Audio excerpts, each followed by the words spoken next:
A few Mondays ago, John Knopik of Riverside walked into the post office there and turned his key. Went through the normal mail, and I saw a violation processing center, and I'm like, what is that for? And then I open it up, and I'm like, oh, look, there's a picture of my car. You've been caught speeding, going 67 and a 55. Here's the information. You got to pay a $75 fine. Gut reaction took over. I'm thinking about contesting it, seeing what my options are.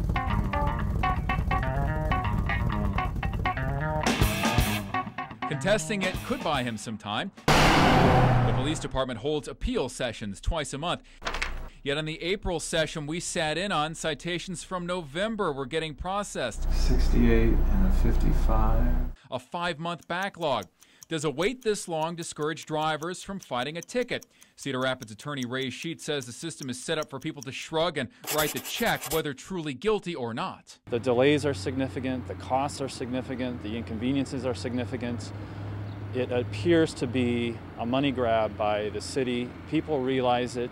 For those who go through the appeals process, about 10% of citations do get overturned. What I'm going to do is I'm going to find you liable for the first one and not liable for the second. As for the backlog, the police department said they are working on it, but now that spring is here, more speeders are flying under the cameras, racking up more tickets. They may never catch up.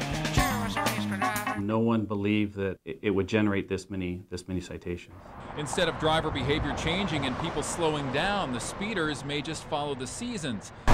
In November, more than 12,000 violations issued, less than 6,000 tickets in January, a few more in February, but then in March, 10,213 violations. The speeders are back. Doing this as long as I have, pretty good guess that it's weather related, and we always see the activity increase as the weather gets better. I-380 remains the highway paved with gold, or at least citations starting at $75. The interstate is really the key. That's where we're seeing our most activity. That's also where Knopik got popped for doing 67 and a 55. We did inform him that getting clocked at 66 would have likely fallen within the tolerance. So close to getting away, but he will likely still have to pay. To see the signs of how prevalent drugs are in eastern Iowa, just look at the signs. 380 is an artery, Highway 30 is an artery, Highway 151 is an artery. Somebody said that narcotics are the fuel that drives the engine of crime. And if you think about that, it really is. In this building along the Cedar River, federal agents with the Drug Enforcement Agency track the movement of drugs and the money that follows. Cedar Rapids has one of 226 domestic offices for the DEA. Special Agent Mark McHugh took us inside what this office covers, 28 counties, from the top of Iowa south to Washington County. The DEA's mission is to disrupt the flow of drugs, but can they disrupt this in the major cities? Meth and cocaine are prevalent in all of eastern Iowa, but drug agents tell us ice and heroin end up in Waterloo. Cedar Rapids has more meth labs along with heroin. Iowa City, being a college town, also has more ecstasy to find. Yet more heroin in eastern Iowa is something people at the hospitals also see. Serious ingestions is heroin, and it's believed that there's a pure form of heroin that's moved into our region. We're seeing the trend with increased heroin use, absolutely, and the deaths that are associated with heroin overdoses. We've had 7 drug-related deaths just in 2011.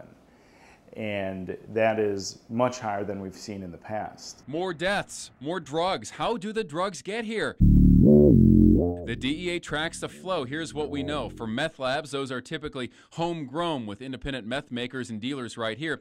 For cocaine and heroin, from Mexico, imported to Chicago, where drug trafficking organizations get it to eastern Iowa. Marijuana from Mexico, the West Coast, and also from indoor growers here. Special Agent McHugh said they cannot do it alone, even as the DEA prefers to stay in the shadows. Yet on the front lines, drug investigators, both with the Cedar Rapids Police Department and the Linn County Sheriff's Office, know this is a battle that will not stop anytime soon. We know the drugs are there. We haven't hit the mother lode yet that you sometimes hear about, but we know they're there. It's just a matter of finding them. It's not like what you see on TV. It's a lot of intelligence gathering. It's a lot of surveillance. It's a lot of behind-the-scenes work before you actually can put a stop to that or determine that nexus of crime.